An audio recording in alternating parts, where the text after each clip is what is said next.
آقا دو عالم صلی اللہ علیہ وسلم ہر سال 2 مینڈے ذبح فرمایا کرتے تھے۔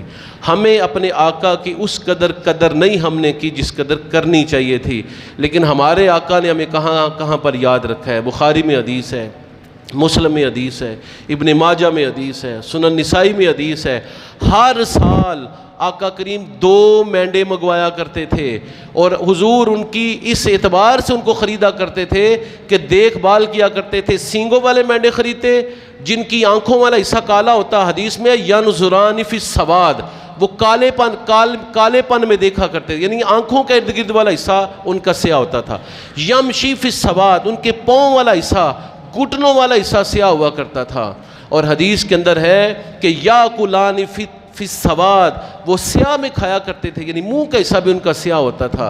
یہ حضور منگواتے الاقرنین کے الفاظ حدیث کے اندر ہیں کہ وہ مینڈے جو ہیں وہ سینگوں والے ہوتے تھے۔ حضور ان کو منگوانے کے بعد آقا کریم عید کی نماز پڑھتے اور پھر حضور ان کو خود ذبح فرماتے۔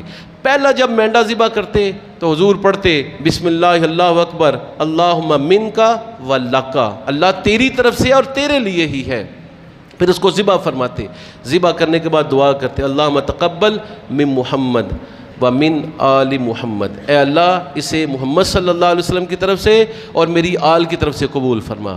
جب دوسرا مینڈا ذبح کرتے تو حضور ہمارے لیے بھی دعا کرتے، عرض کرتے اللہم تقبل من محمد ومن امتی محمد، اے اللہ اسے میری طرف سے قبول فرما اور میری امت کی طرف سے قبول فرما۔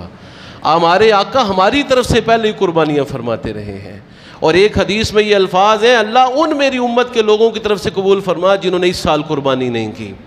تو یہ آقا کریم نے ہمیں یاد رکھے، ہمیں بھی اپنی قربانیوں میں آقا کو یاد رکھنا ہے۔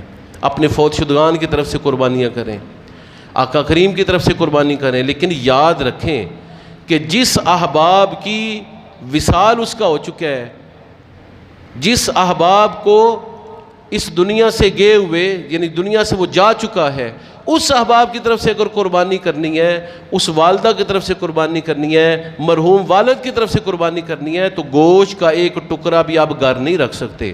سنن ترمذی کے اندر امام مجاہد کا فتویٰ ہے کہ آقا کریم کی طرف سے قربانی کرو، فوت شدہ والدین کی طرف سے قربانی کرو، لیکن پھر وہ قربانی صدقہ ہوگی، ایک بھی بوٹی آپ گھر نہیں رکھ سکتے، صدقہ خیرات کرنی ہے۔